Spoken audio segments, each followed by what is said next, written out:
Posted by Money Photograph 4176. I, 29F, have an older stepbrother, Chris, 42M, who has been a nightmare since the day my mom married his dad. Let me give you a bit of background. Our parents married when I was 4, and he was 17.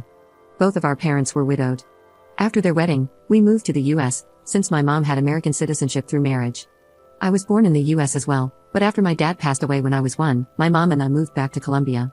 My stepdad got his residency through marriage, and my stepbrother did as well because he was a minor. My stepbrother wasn't a big fan of me. My only memories of him are of constant bullying. He would be left in charge of me, since he was studying locally and lived with my parents, but his babysitting mostly involved locking me in the guest bathroom or the shed outside. He would steal my lunchbox whenever he was the one who dropped me off at school. He even began to harm my pets. I have an old cat that has been with me for almost 22 years, and he tried more than once to run her over with his car. My parents never believed any of it. He's the classic golden child. My mom absolutely wanted a son instead of a daughter, so my stepbrother took priority over me. The bullying just kept getting worse and creepier. He had a long key for the bathroom, which was designed to be opened from the outside by inserting a long stick or key through a small hole in case it got locked by accident. He would use it to walk in on me while I was showering. My clothes would sometimes disappear, and I know for a fact it was him. He also started taking pictures of me while I was sleeping. One night, I woke up to him taking care of himself next to me while I slept. I obviously yelled. My parents came over, but he wasn't the one in trouble, I was. I was punished for tempting him. I was 14 when this happened, and he was 27. No one helped me, and he got bolder, until he did something that I am still in therapy for, when I was 16. It got to the point where I called my biological half-older brother, Sam, 48M, and the son of my biological father's first wife, to see if I could live with him and his wife, Sandy, during my last 2 years of high school. When Sam found out what was going on, he confronted my mom. My mom didn't care, and just told him to take me as long as he never asked her for money. That was that, and my brother and his wife became my legal guardians, and they took me in with my cat and the old family dog, since I didn't trust leaving any living creature around Chris. My parents never checked on me. My extended family on my father's side knew what happened, and they immediately got together to ensure I could finish school well and go to college. I don't know my maternal family at all. Thanks to my paternal family, including Sam's mother and her family, I got my bachelor's and master's degrees, have no student debt, and work as a nurse practitioner. I still live with Sam, his wife, and their 2 kids, and I pay a small rent. Neither Sam nor his wife expected me to pay anything, but that's the least I can do for the 2 people who have taken care of me for 13 years. For anyone wondering why I didn't move, it's incredibly expensive where I live, and Sam insisted I stay with them until I save enough to buy my own home. Things seemed okay until my mom messaged me recently. She had not contacted me since I was 18, when she told me she no longer had any responsibility for me. In this message, she sounded overly friendly, telling me how she missed me, and asking how I was doing. I was a bit creeped out but decided to be nice, telling her about what I had done since leaving her care. She seemed very interested since, apparently, she knew I was a nurse but didn't know what kind I was. She began asking me about my salary. I didn't tell her anything specific, just that it was enough to pay the bills. My mom then began texting about Chris, and how he was barely making any money due to his student debt. Apparently, Chris never finished a degree, jumping from career to career. He is now working in my stepdad's used car business as a salesman, but most of his pay goes toward his substantial student debt accumulated over the years. I told my mom how unfortunate it was, that Chris was having a hard time, and wished him luck. That's when my mom finally got to what she wanted. She texted me, saying I needed to pay his student debt, so he could finally begin to make the money he deserves like the man of the family.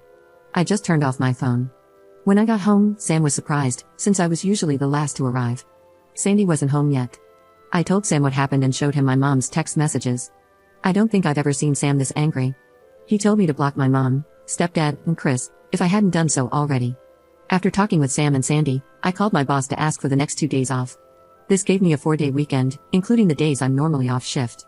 My boss was more than okay with this, and told me to just take it easy and let her know if she could help. This backfired because the next day, my mom and Chris decided to come to Sam's house to speak to me. I was alone since Sam and Sandy were at work and the kids were at school. I immediately called Sam and told him what was going on. He told me not to open the door and that he was on his way. My mom spent the whole time screaming that I owed them for raising me and that my sweet brother deserved the money. Chris was going around trying to find a window or door unlocked. There wasn't any, since the windows have safety bars, and the only other door is in the closed garage, and one in the yard. The yard door was locked, and just in case, I locked the one in the garage too. I won't post what he called me when he saw me through one of the windows, but he basically told me they should have thrown me away when I was a baby, since I grew up to be a BTCH. He slammed on one of the windows so hard that he actually cracked the glass. Eventually, he gave up and went back to the front door, clearly trying to kick it down. I didn't have anything to worry about, since the door was a security door, but I was still very scared. Between the yelling, threatening, pleading, and insults, I finally heard Sam shouting at them to get lost. I only saw things from the window. Sam pretty much dragged them both off the porch. They got to a point where I couldn't hear, but I saw my mom and Chris pale and look scared before they ran to their car and drove off well above the legal speed limit. Sam came in a bit later and immediately went into full overprotective brother mode, asking me if I was okay. He kept apologizing and hugging me. Sandy arrived almost immediately after, and she looked like she was about to commit a felony. Apparently, Sam threatened Chris with filing charges for what he did to me when I was 16. My brother's ace, my stepdad, was willing to testify against his own son. That seemed enough to get Chris off our backs, but not my mom. Since then, it's been 3 days and my mom has sent texts, called nonstop from various numbers, and rallied a group of people who are supposedly my maternal family to harass me for money. She claims that money should legally be hers, since she's my mother, and that it's my late father's missed child support. Sam is helping me find a lawyer to get a restraining order against my mom, and I plan to take my stepdad's offer to testify by pressing charges against Chris. I can't say I can forgive him for not stopping his son, but I appreciate that he's at least trying. I don't know all the details, but Chris did something to a relative of his dad's, and since then, they've had a really bad fallout. I took my boss's offer and will be on vacation for a few more days. But here it is, my vacation days are getting eaten up, and my therapist might need a therapist after this. Thankfully, my dark sense of humor and supportive paternal family are keeping me somewhat sane. Update 1 3 days later. I didn't think I would be making an update so soon, but my mother is unrelenting. To the people who were so kind and gave me advice earlier, thank you so much. It really helps to have people show kindness during difficult times. I followed the advice to freeze my credit, and I will be getting a new phone for personal use. I'll have to keep my old phone for work for a little while. Now, to update on the situation, we are going through with pressing charges, and might pursue a civil lawsuit for the 2 years of child support my mother owes. We're not sure yet of our chances, but my brother Sam wants to go scorched earth. As for my mother, she has started a new campaign. She's been falsely accusing me of claiming that my stepbrother SA'd me. She's been accusing me of being a temptress, who tried for years to sleep with my brother, and even got a few relatives, who I just found out are my aunts, to join in, saying they were witnesses. I've never met these women in my life. My stepfather actually commented on her post, saying my mom was lying, and accused his own son of being a predator. That's how I found out what the big fallout between them was. Apparently, my stepbrother went after one of my stepfather's nieces. I don't know the girl's age, but if I'm thinking of the right person, she's about my age, and if not, she's younger than me. A lot of my biological father's relatives have also taken to social media to call out my mother, pointing out that she always claimed to be an orphan with no family, yet now she suddenly has 3 sisters. It's a mess, and for now, I'm just watching from the sidelines and being a stay-at-home aunt. My nephews love it since we get to go out for crazy shenanigans after they finish their homework. My boss has helped me with some paperwork for a leave of absence, and I should be off for about 6 weeks. After that, I'll be mostly working from home for a few weeks. It's not the greatest update, and to be honest, things are tough. But it's nice to spend time with the kiddos, at least. Also, I forgot to mention this, but no, my mom is not likely sleeping with, or in a relationship with my stepbrother, as some people have suggested. My mom always wanted a son, and I was a disappointment to her, because I was born a girl. She treats my stepbrother like he's her real son, and I think she truly loves him as a mother. She made sure to tell me how disappointed she was when I was born. Update 2 1 week later. So, this might be my last update on the mess with my mother and stepbrother, since we're finally starting the legal battles, but I finally had a good laugh. In my previous posts, I haven't mentioned much about my biological father. He passed away when I was 1 year old, so I never really knew him. I have one picture of him holding me when I was an infant. I mostly know him through stories from his family. What I do know is that he was a man of means. He had a lot of assets that he carefully divided in his will, not the kind of wealth that would mean I'd never have to work, but enough that I could live comfortably as long as I managed my finances responsibly.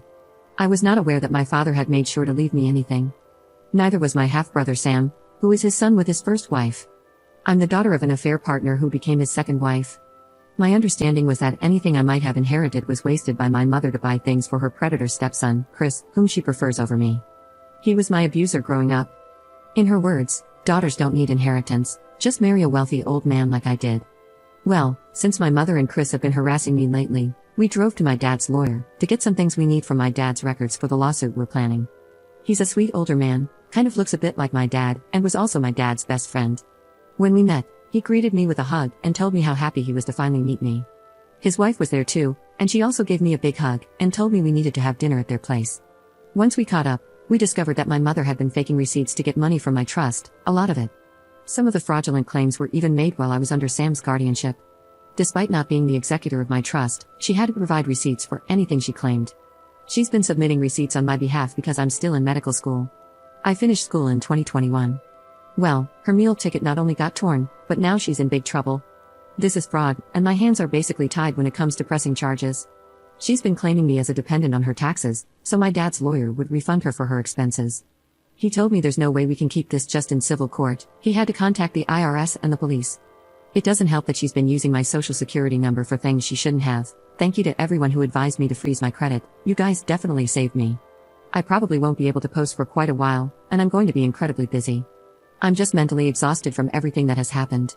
I wouldn't have done anything about my mom using my trust if she had left me alone. I wouldn't have even known about it, because the trust is set for me to take over with proof of marriage or graduating college. And since I didn't know about it, I never sent the required paperwork to take control.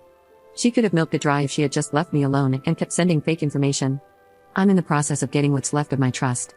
There's quite a bit in it, and it should be enough for me to get a house or condo if I combine it with my savings, and still have some left over to invest or use safely. I might wait a while before buying anything, though. I don't know how safe it would be, since my mom still has my social security number. Update 3 1.5 weeks later. Hey Reddit, this is more of a personal rant than a full update. Things are just starting on the legal side, so there's no real update or any information I'm allowed to share. This is more about the personal side of things, since I just came home from being harassed by my mother in a bar. Last night, I decided to go out with some girlfriends for a girls' night. My half-brother and his wife have been pushing me to go out for a while. We went to a local bar. I mostly stuck to the stools by the bar since I'm a massive introvert, but I enjoy seeing my friends have fun. So I was simply drinking and talking to the bartender in passing. Well, my good mood was ruined when I noticed my mother, thankfully alone, walking up to me. The moment she saw me, she pretty much launched herself at me to hug me and began crying, saying how much she missed me and how different I looked. I was trying really hard to get away from her, but she started causing a scene. She began begging for us to reconcile, saying she was sorry I took my stepbrother's affection the wrong way, that they both love me, and that they want me to live with them. She was loud, and people were looking at me, some even looked sorry for her, and a few encouraged me to hug my mom back. It was embarrassing and just so wrong. I finally exploded, told her to leave me alone, and walked out. That was even worse because she kept following me with 2 or 3 randoms calling me a terrible daughter. She just kept swearing Chris truly cares for me and wants us to be a family again. She even said, almost verbatim, that he found me so beautiful, that he couldn't help himself when he made love to me. I was a minor when he did that to me. He was almost 30. I just started crying and screaming at her to go away and leave me alone. Thankfully, one of my more sober friends called Sam, and he came over very quickly. He scared away my mom and took me home. I'm now 100% sure I don't want to go out. For people wondering why I never called the cops, I called the cops since I was 11 to report the abuse. I reported at 16 what he did to me, and they took his side. I don't trust them. I truly believe cops don't care about SA victims. I'm just writing this to get it out of my system.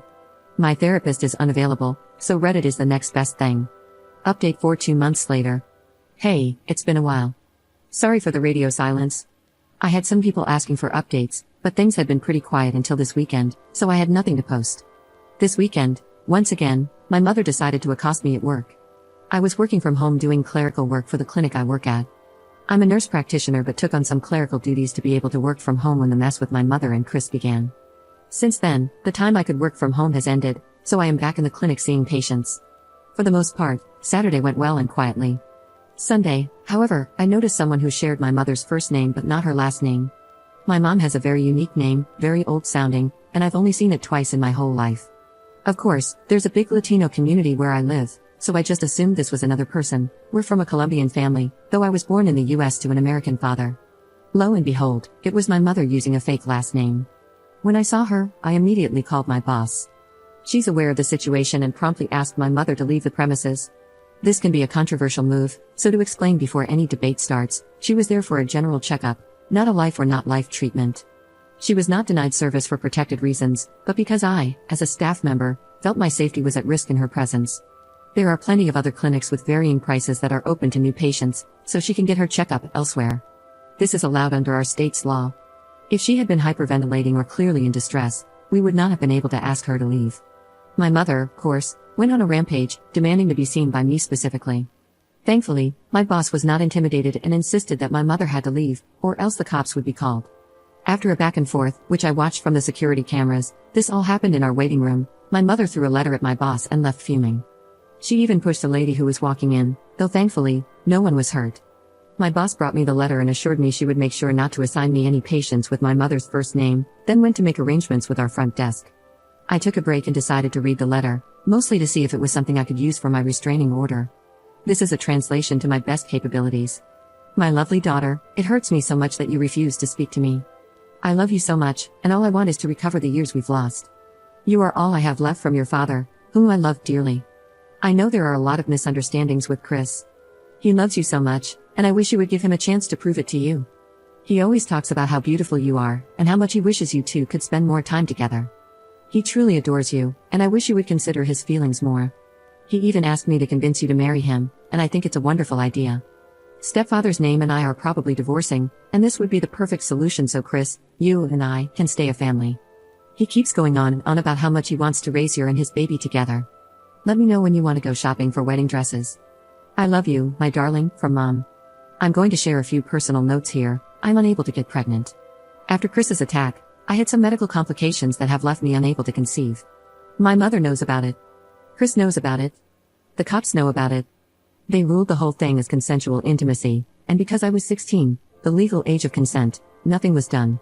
I showed this to my lawyer, and he added it to the compilation of things we're using for the restraining order. Still no court date, and the cops don't consider my case risky enough to do the paperwork for a temporary order. I do have one officer who is taking this very seriously and has been amazing. It's just that the majority don't seem to care or too much on their docket to give my case time. Edit. I'm going to update here since it's only been 3 days, and it feels unnecessary to make a new post. Chris has been arrested. Apparently, he kidnapped a 2-year-old baby girl, his cousin's daughter, no less. The baby was recovered safe and unharmed, from what I heard. I'm glad she wasn't taken for long. Who knows what he intended to do to her?